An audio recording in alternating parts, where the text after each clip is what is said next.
Tyrone Washington scratched another mark on his cell wall. Day 5475 as prisoner 804. The number meant nothing to the guards who barely looked at him when they shoved food through the slot. But to Tyrone, it was everything. It was proof he was still human, still counting, still breathing. The Blackrock mining station floated like a metal tumor in the darkness of space. Home to 800 of humanity's unwanted. Murderers, thieves, corporate criminals, and guys like Tyrone who just couldn't keep their mouths shut when people were dying. Rise and grind, 804, barked guard Captain Williams, banging his baton against the cell bars. Quotas 20 tons today. Tyrone pulled on his worn mining suit and trudged to the extraction bay. The same routine for 15 years. Drill the asteroid. Fill the carts. Try not to think about the 300 families who died because some corporate suits wanted to save money on life support systems. His buddy Jerome was already working the heavy drills. Big guy, gentle soul, locked up for stealing medicine for his sick daughter. Next to him stood Antoine, skinny kid who hacked into government systems trying to expose voter fraud. All three of them were what the warden called troublemakers. Tyrone called them men with conscience. You hear about those weird signals? Antoine whispered, glancing around for guards. Radio chatter says something big showed up near Earth yesterday. Probably another corp war, Jerome grunted, hefting a drill that would break most men's backs. Rich folks fighting while regular people suffer. Same old story. Tyrone nodded but kept working. In prison, you learn not to get excited about outside news. Hope was dangerous when you had life sentences. The asteroid groaned under their drilling. This rock had been their world for so long that Tyrone sometimes forgot real planets existed. Places with sky and weather and people who walked free. The closest he got to freedom was standing near the observation deck during shift changes, staring out at the stars. That's when he saw them. At first, Tyrone thought his eyes were playing tricks. The shapes moving between the stars were too big, too strange to be ships. They looked like something from his grandmother's old picture books. Dragons. Massive, ancient, beautiful dragons flying through space like it was air. Holy. Jerome dropped his drill. You seeing this? The entire mining bay went silent. Even the guards stopped barking orders. Through the reinforced windows, dozens of dragon-like creatures glided toward the station. Each one was the size of a city block, their scales catching starlight like mirrors. The station's alarm system went crazy. Red lights flashed everywhere while automated voices announced unknown vessels approaching. All personnel to emergency stations. Warden Davis rushed into the mining bay, his face white as paper. Behind him came a squad of guards with weapons drawn, though Tyrone couldn't imagine what good rifles would do against space dragons. Everyone stay calm, Davis shouted over the alarms. These entities are trying to communicate. The prison's main speakers crackled to life. When the voice came through, it was like nothing Tyrone had ever heard. Deep and musical, speaking English but with an accent that seemed older than human civilization. People of this station. We are the Draconis Imperium. We have traveled far seeking one whose blood carries the ancient mark. We seek your rightful emperor. The mining bay erupted in nervous laughter. Emperor? These aliens were looking for royalty in a prison full of society's rejects? Bring forth the descendant of the first dynasty. His genetic signature matches the one you call prisoner 804. Every laugh died. Every eye turned to Tyrone. His heart hammered against his ribs. This had to be a mistake. He was nobody special. Son of a Detroit factory worker and a school cafeteria lady. Raised in government housing, worked construction until he got that corporate job, then got thrown away when he tried to do right by people. That's impossible, Warden Davis stammered into his communicator. 804 is just a whistleblower. Corporate fraud case. That is why he is worthy, the dragon voice replied. The bloodline remains pure. Truth speaker. Protector of innocence. These are the marks of true kingship. Jerome put a massive hand on Tyrone's shoulder. Brother, I don't know what's happening, but it looks like your luck just changed. Through the windows, the dragons arranged themselves in what looked like a royal formation. Waiting. Patient as stone but powerful as storms. Tyrone's mind raced. Dragons talking about emperors and bloodlines and ancient dynasties. It sounded like fantasy, but those creatures outside were real enough. And somehow, impossibly, they wanted him. The same man who'd spent 15 years as just another number was apparently somebody's long-lost king. The dragon who entered the prison station moved with grace that shouldn't have been possible for something so massive. She had to duck through doorways built for humans, her silver and purple scales catching the harsh fluorescent lights. When she spoke, her voice carried the weight of centuries. "I am Commander Zara Eclipse of the Draconis Imperium," she said, settling into what used to be the prison's main conference room. The guards had hastily cleared out the metal chairs, but she simply coiled her serpentine body and faced Tyrone directly. "And you, descendant, are the answer to 3,000 years of waiting." Tyrone sat across from her, still wearing his prison uniform, feeling completely out of place. Warden Davis fidgeted nearby, clearly having no idea how to handle alien royalty in his facility. The whole situation felt like a fever dream. "Look, Tyrone said, trying to keep his voice steady. "I think you got the wrong guy. My family's from Detroit. My grandma cleaned office buildings. My daddy worked the Ford plant until it closed. We ain't royalty material." Zara's eyes, ancient and intelligent, seemed to look right through him. "Your grandmother kept records, did she not? Old papers, family trees, stories passed down?" Tyrone paused. Grandma Washington had indeed kept a trunk full of old documents in her attic. Birth certificates going back generations, newspaper clippings, handwritten notes about family history. As a kid, he thought it was just old folks being sentimental. "She always said we came from kings in Africa," he admitted. "But every family's got stories like that." "Not stories," Zara said softly. "Memories. Your ancestor was Emperor Malik Washington, the great unifier.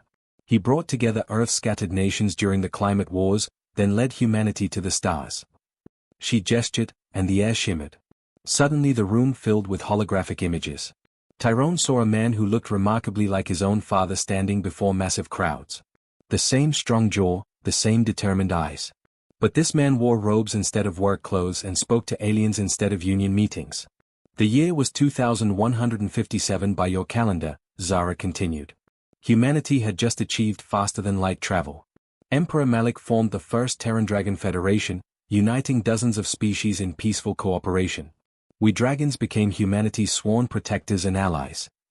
The hologram shifted, showing vast space battles. Then came the Void Wars. An ancient evil that consumed entire star systems. The war lasted centuries, and victory came at a terrible price. Tyrone watched images of his ancestor making what looked like the hardest decision of his life. "He chose exile," he whispered. "Voluntary retreat," Zara corrected. "To save the galaxy from further war, Emperor Malik ordered all humans back to Earth. The rest of the galaxy would forget humanity existed, allowing the wounds to heal. We dragons swore to maintain the empire until the bloodline returned." Warden Davis snorted. "That's the most ridiculous thing I've ever heard. You're telling me this prisoner is some kind of space emperor?"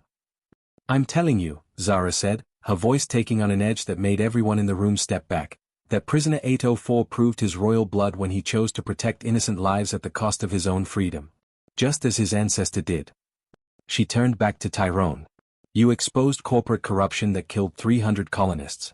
You sacrificed your career, your freedom, your reputation to save lives.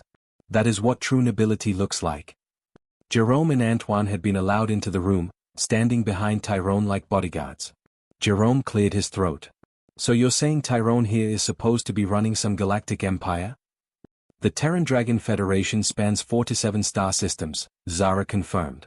"Hundreds of species, billions of souls, all waiting for humanity's return. But time grows short." The hologram changed again, showing dark ships with cruel designs attacking peaceful worlds. "The Void Syndicate has risen again. Without an emperor to unite the Federation, our member worlds fall one by one. Their leader, Overlord Kane, believes only the strong deserve to survive." "And you think I can stop them?" Tyrone asked, his voice barely above a whisper. "I think," Zara said, "that a man who spent 15 years in prison rather than let innocent people die might be exactly what the galaxy needs." Tyrone looked at his calloused hands, thinking of all the times he'd wondered if doing the right thing had been worth it. All the nights he'd questioned whether those 300 lives he'd saved were worth his freedom. "What if I say no?" he asked. Zara's expression grew sad. "Then the Federation falls. The Void Syndicate conquers everything. And the greatest alliance in galactic history dies because we couldn't find one human brave enough to wear a crown he didn't want." The room fell silent except for the hum of the station's life support systems. Outside the windows, dozens of dragon ships waited patiently, their ancient forms beautiful and terrible against the stars. Tyrone thought about his grandmother's stories, about the trunk full of family papers, about the 300 families who got to live because he'd refused to stay quiet.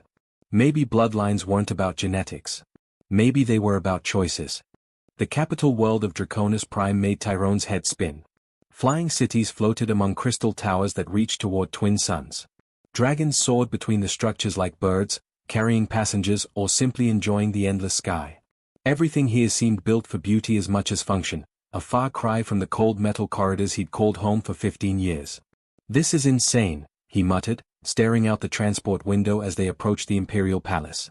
The building looked like it had been carved from a single massive diamond, reflecting rainbow light in all directions. His escort, a young woman named Keisha Brooks who served as the palace's chief diplomatic advisor, smiled at his reaction. "Wait until you see the throne room. It took my breath away the first time too." Keisha had been born on one of the Federation worlds, raised on stories of the lost human emperor. She spoke 17 different alien languages and had degrees in interstellar law, but she looked barely old enough to vote. Her enthusiasm was infectious, even if it made Tyrone nervous. "I keep telling y'all, I don't know how to be an emperor," he said for what felt like the 100th time.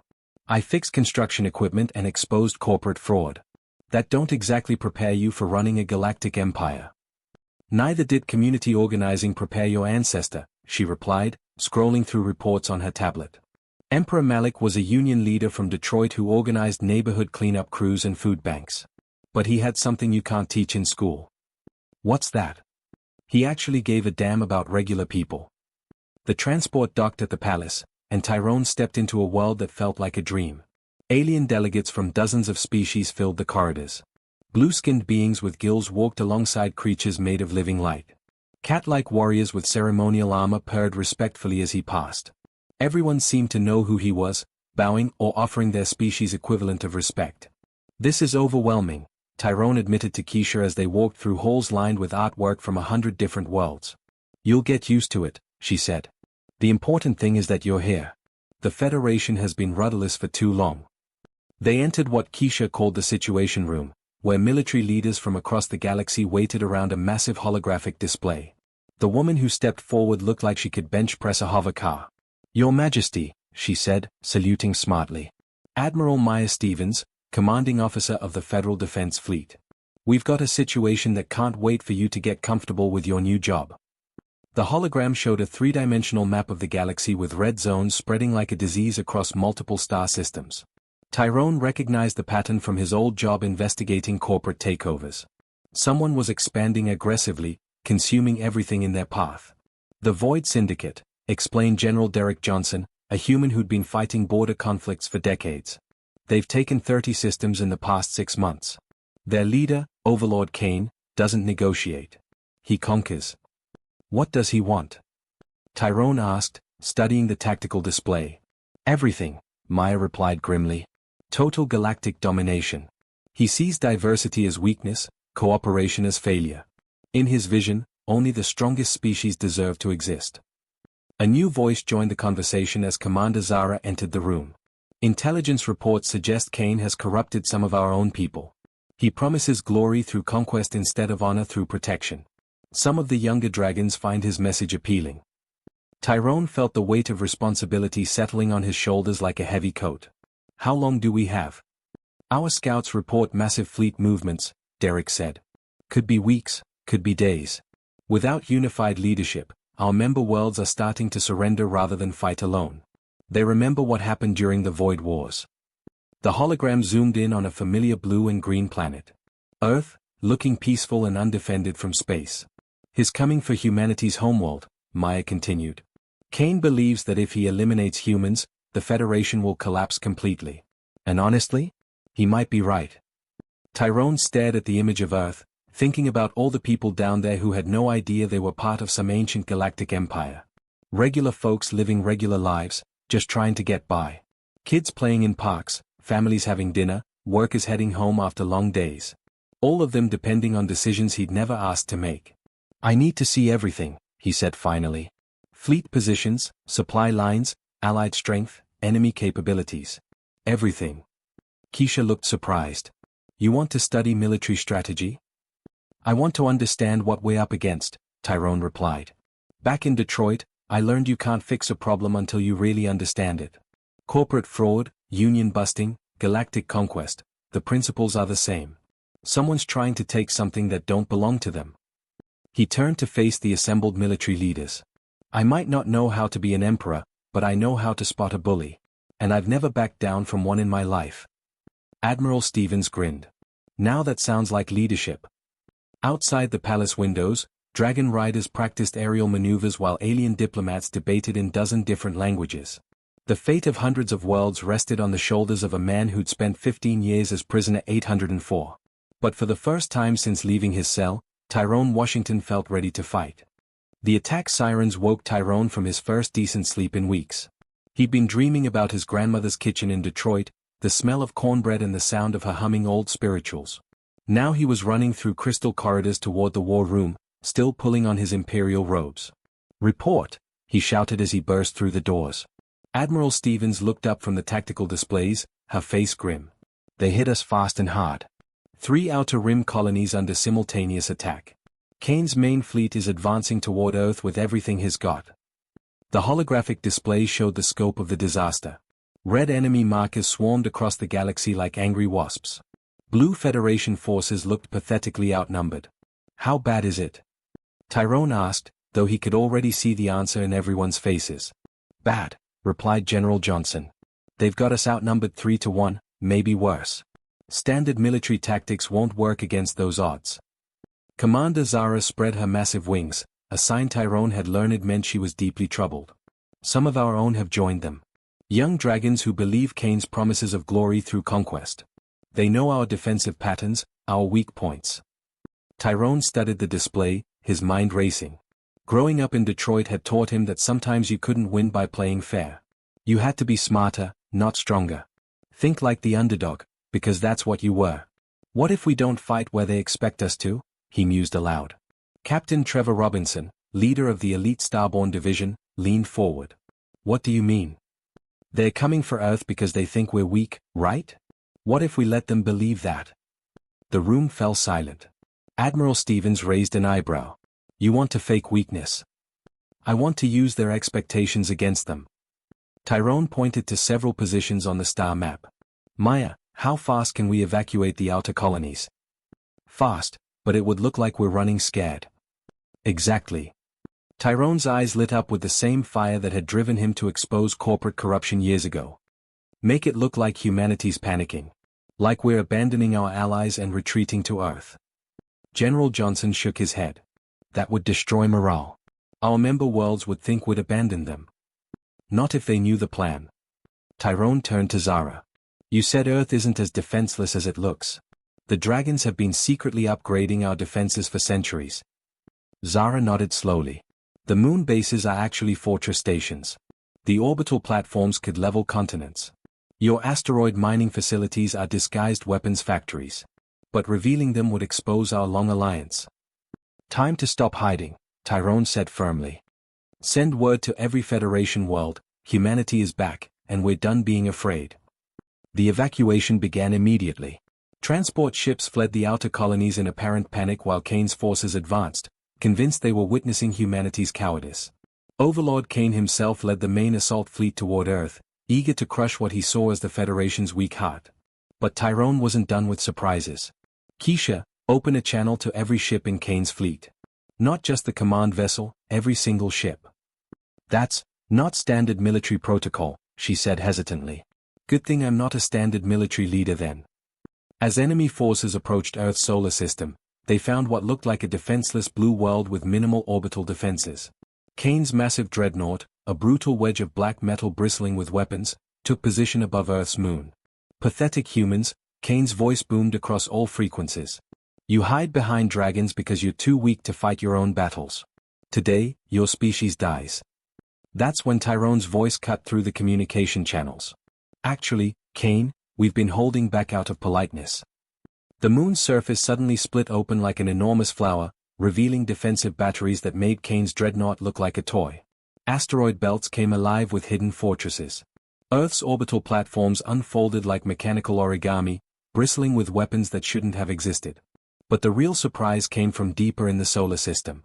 A fleet rose from Earth itself, Ships using hybrid human-dragon technology that had been hidden for millennia. Sleek vessels that moved like living things, crewed by humans but powered by dragon fire. They'd been there all along, waiting for the day when humanity would stop hiding.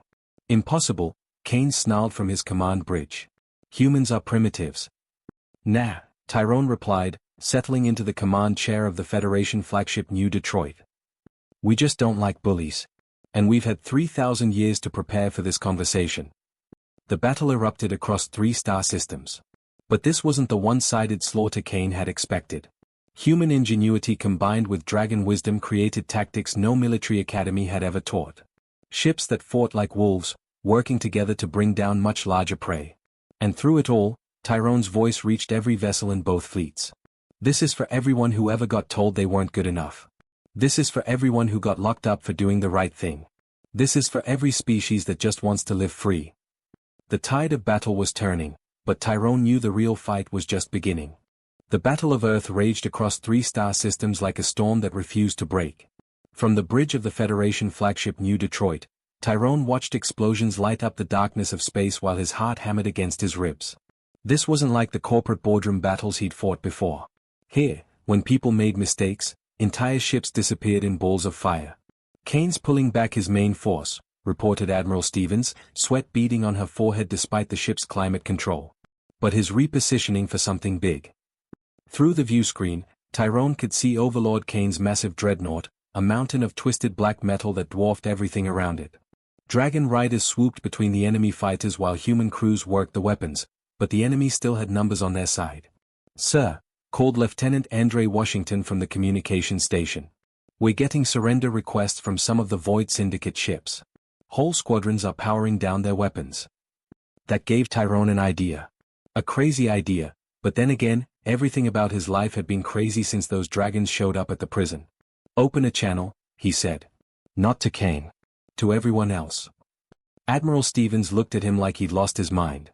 "You want to talk to the enemy fleet? In the middle of a battle?" "I want to talk to the people inside those ships." Tyrone stood up, straightening his shoulders. "Patch me through to every vessel out there. Enemy and ally." The communication officer hesitated. "Sir, that's not standard military procedure." "Good thing I learned leadership in prison instead of military school then." As the channel opened, Tyrone's voice reached across the void to hundreds of thousands of soldiers on both sides of the battle. He thought about all the nights he'd lain awake in his cell, wondering if doing the right thing had been worth it. "My name is Tyrone Washington," he began, his voice steady despite the chaos around him. "6 months ago, I was prisoner 804, locked up for exposing corporate corruption that killed 300 innocent people. Today, some folks are calling me emperor, but I'm still the same guy who believes in doing right by regular people." On enemy ships throughout the fleet, crews stopped what they were doing to listen. These weren't monsters, they were people who joined the Void Syndicate because they'd been promised something better. "I know what it's like to feel forgotten," Tyrone continued. "To feel like the system don't care about you, like the powerful folks make all the decisions while regular people suffer the consequences. I've been there." Through the tactical displays, he could see enemy ships slowing their attacks, their crews listening to his words. "But conquest ain't the answer. Taking from others won't fill the empty space inside you. I learned that lesson the hard way, sitting in a cell for 15 years, wondering if standing up for what's right was worth losing everything." Commander Zara's voice came through his earpiece. "Tyrone, Kane is positioning for a direct assault on Earth. Whatever you're doing, do it fast." On the main view screen, images began appearing, not propaganda, but real footage from Federation worlds. Humans working alongside blue-skinned Aquarians in underwater cities. Dragon riders teaching alien children to fly. Cat-like warriors sharing meals with energy beings made of pure light. Worlds where different species didn't just coexist, but thrived together. "This is what we're fighting for," Tyrone said. "Not conquest. Not domination. Just the chance for everyone to live free, to build something better together." That's when the miracle happened. One by one, Void Syndicate ships began powering down their weapons. Not a few rebels or cowards, but entire battle groups. On the communication channels, enemy captains began declaring their ships' withdrawal from Kane's forces. "We joined the Syndicate for a better life," transmitted Captain Riley Monroe from a former enemy cruiser. "But this is what better looks like." Overlord Kane's voice cut through the communications like a knife. "Traitors, Weaklings. I'll destroy every last one of you. His dreadnought launched a desperate, final assault directly at Earth, its massive weapons charging for a planet-killing strike. But he found his path blocked not just by human and dragon ships, but by his own former followers who refused to let him destroy the hope they'd found. The battle that followed lasted only minutes. Faced with unified resistance from people who'd found something worth protecting, Kane's remaining forces crumbled. His ship, damaged and surrounded, finally surrendered. 6 months later, Emperor Tyrone Washington stood in the same prison where his incredible journey had begun. But this time, he wore ceremonial robes instead of prison greys, and he held a pardon tablet instead of a mining tool. "Prisoner 247, he said to Jerome, who stood blinking in the doorway of his cell. "Jerome Williams, you're a free man. Time to go home to your daughter." Antoine was next, then dozens of others, political prisoners, whistleblowers, people who'd been locked away for doing the right thing. "You really did it, brother," Jerome said, tears streaming down his face. "From prisoner to emperor. Only you could pull off something that crazy." Tyrone smiled, looking out at the stars where hundreds of worlds lived free because a prisoner had been willing to accept a crown he never wanted. Earth wasn't isolated anymore. Humanity had taken its place among the stars, not as conquerors, but as partners. "Nah," he said. "I just learned that being special ain't about where you come from or what title people give you. It's about what you're willing to fight for." And across the galaxy, dragons soared between the stars, protecting an empire built not on fear, but on the simple idea that everyone deserved justice, dignity, and hope.